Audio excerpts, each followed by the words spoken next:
I'm Margot Politis. Welcome to Study English, IELTS Preparation. Today we're going to look at conditional sentences. They're sentences that use if.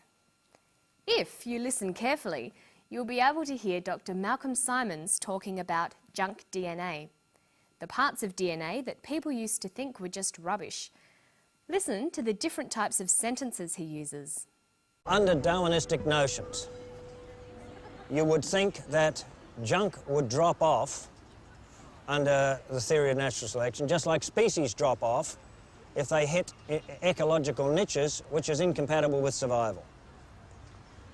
If they can adapt to those niches, then those that can survive and those that can't die is the notion. If you apply that to the DNA sequence, then the coding region genes which survive have a function. And by the way, the non-coding sequences have survived as well. So the proposition would have to be that if they're there, they've got a function. In listening to Dr. Simons, you can hear that he uses a variety of sentences. This makes for much more interesting language. You should practice using sentences of different lengths and types, especially complex sentences. Today we're going to look at one of the ways you can create complex sentences using an if clause. An if clause is a phrase that gives a condition that's necessary for something else to happen. They're often called conditional clauses. If means when, provided that, or on condition that. There are a few basic patterns for the if clause. Listen to this. If they can adapt to those niches, then those that can survive and those that can't die. So the proposition would have to be that if they're there, they've got a function. If they can adapt, then those that can survive. The pattern here is if, simple present tense verb, comma, followed by the word then. Then introduces a clause describing the consequences. Look at the second example in the extract. If they are there, they have a function. Notice that the then is left out in this example. Then is optional. He could have said if they are there, then they have a function. Let's look at some more. If you have a university education, then you have more opportunities. But the then is optional. You can leave it out. If you have a university education, you have more opportunities. Notice that this pattern can be reversed. You have more opportunities if you have a university education. We never include then when the pattern is reversed like this. Let's try with the example from the story. If they're there, they have a function. They have a function if they're there. Okay, now here's the second pattern for if sentences. This is for when the suggestion is less definite or less likely. If you had a university education, comma, then you would have more opportunities. The pattern here is if, past tense verb, comma, then, would plus the verb.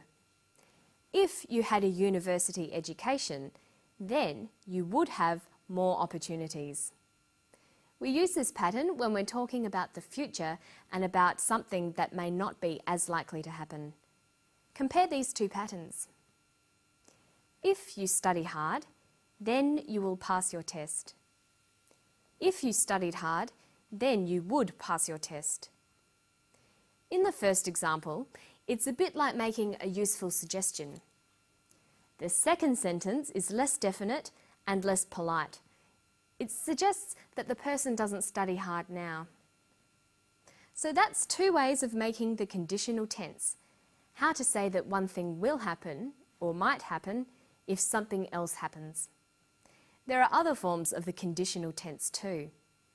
If you learn them, then your English will improve. Okay, now we're going to look at ways of making opposites by using prefixes. Listen to Dr. Simons again. Under Darwinistic notions, you would think that junk would drop off under the theory of natural selection, just like species drop off if they hit ecological niches which is incompatible with survival. If they can adapt to those niches, then those that can survive and those that can't die is the notion. If you apply that to the DNA sequence, then the coding region genes which survive have a function. And by the way, the non-coding sequences have survived as well. In the passage, we heard the words survive and die. They have opposite meanings. To survive means to keep on living, and to die means to stop living. We call words with opposite meanings opposites. Sometimes opposites are formed from the same word stem using prefixes. Two of the prefixes he uses are in and non. Listen. And by the way, the non-coding sequences have survived as well. He calls the junk DNA the non-coding sequences. Non-coding means not coding. Notice that we use a hyphen with the non prefix. Non usually forms adjectives. It means not in the group of. So we have non-European, non-Aboriginal, or non-government. Non can also just mean not, giving a negative sense to a word. Non-fiction, non-smoking, and non-stick. The prefix in is used with adjectives as well to make opposites. It forms words like insignificant, not significant, inexpensive, not expensive, intolerant, not tolerant. Another common opposite prefix is un. We can have unfair, unattractive, unusual, unnatural. But un can also be used with verbs. It means that an action is reversed. So we have undo, undress, or unbend. There aren't many rules about what sort of words take these prefixes. You'll have to learn most opposites one by one. A good way to do this is to try to find out the opposite every time you come across a new word. Finally for today, let's have a look at how you can form adjectives from people's names.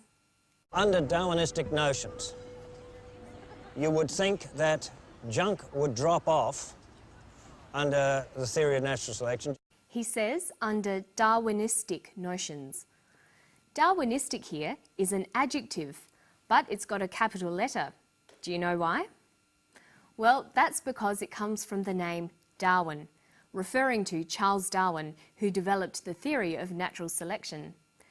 But it's got two suffixes, ist and ick. The ick suffix forms adjectives that mean belonging to or like. So Darwinistic means like a Darwinist. But a Darwinist?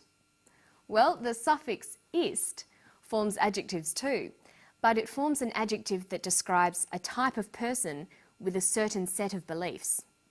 When ist is added to people's names, it means someone who follows that person or who believes in what they wrote or said. So we can have a Darwinist, someone who believes in Darwin's theories, or a Marxist, someone who follows the writings of Marx, or a Buddhist, someone who follows the teachings of the Buddha. Well, we're out of time for today. Remember to watch out for those opposites and try using if clauses. See you next time. Bye-bye.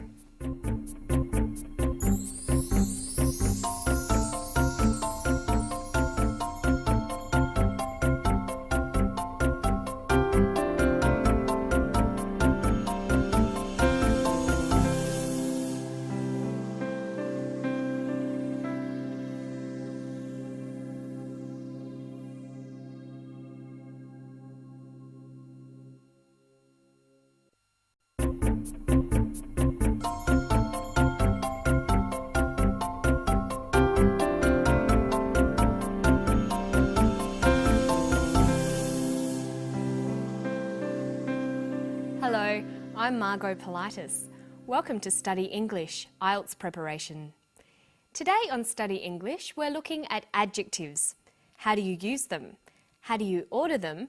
And how do you use them to compare and describe things? First, let's listen to some descriptions about the world under the sea in the Gulf of Carpentaria off the north coast of Australia. It's quite an amazing place. We know more about the surface of the Moon or the surface of Mars than we do about the seafloor. The seafloor remains the last unexplored frontier. This is because it's covered by this impenetrable ocean layer that we can't see through. The only way we can see the seafloor is using sonar. The largest reef they mapped is about 10 or so kilometres across. It's an oval-shaped feature, so it covers around 100 square kilometres. Because of the fact that they are submerged in 30 metres or so of water, the reefs are very hard to see. No one had realised that the Gulf contained reefs just like the Great Barrier Reef. Being able to describe things properly is an important communication skill. You need adjectives for descriptions. They usually come before the nouns they are describing. The red car. But when you want to accurately describe something, you often need to use more than one adjective in a row. What if the car is big, red, and made of plastic? We call it the big red plastic car. Notice that the adjectives are usually separated by commas. But why don't we call it the red plastic big car? How do you know which order to put the adjectives in? Well, for native speakers, it's just that it sounds right. But luckily, there are some rules. It's called the Royal Order of Adjectives. Let's have a look at it. First, we have the determiner. That's articles, a, an, the. Numbers, or a word that describes the amount of something. It can also be the owner, the person or thing who the noun belongs to. So determiners can be a, the, many, some, or a name like John's. So we can have a car, many cars, John's car. The second type of adjective is opinion or observation. This tells you something about the quality of the noun. Useful, cheap, ugly, beautiful. Then we have size. For example, enormous, tiny, huge. Followed by age. It could be old, modern, 7-year-old. Then shape. Perhaps oval, circular or flat. A colour, like white, black or blue. Then we have adjectives that describe origin, where the noun is from. For example, Thai, Indonesian, Australian. Followed by material, what the thing is made of, like copper, plastic or wooden. Lastly is the qualifier. This is something that's an integral part of the noun. Examples might be a rocking chair, a wedding ring, an electric oven. There are, of course, a few exceptions to these rules, but it's important that you learn them and practice them whenever you can. Have a look at these words and see if you can turn them into a phrase. Wooden, square, useful, box, lilies. Well, box is the noun, but what comes first? The determiner. Whose box is it? It's Lily's box. So lilies comes first. Then that's followed by the observation. The box is useful. Then the shape. It's square. Then finally the material. It's a wooden box. So we have Lily's useful square wooden box. Good. Now let's listen to some strings of adjectives from the clip. The seafloor remains the last unexplored frontier.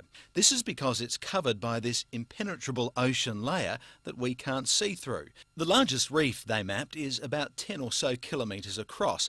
She calls the seafloor the last unexplored frontier. Let's look at that phrase. Frontier is the noun. The other words are describing the noun. First we have the determiners, the and last. Last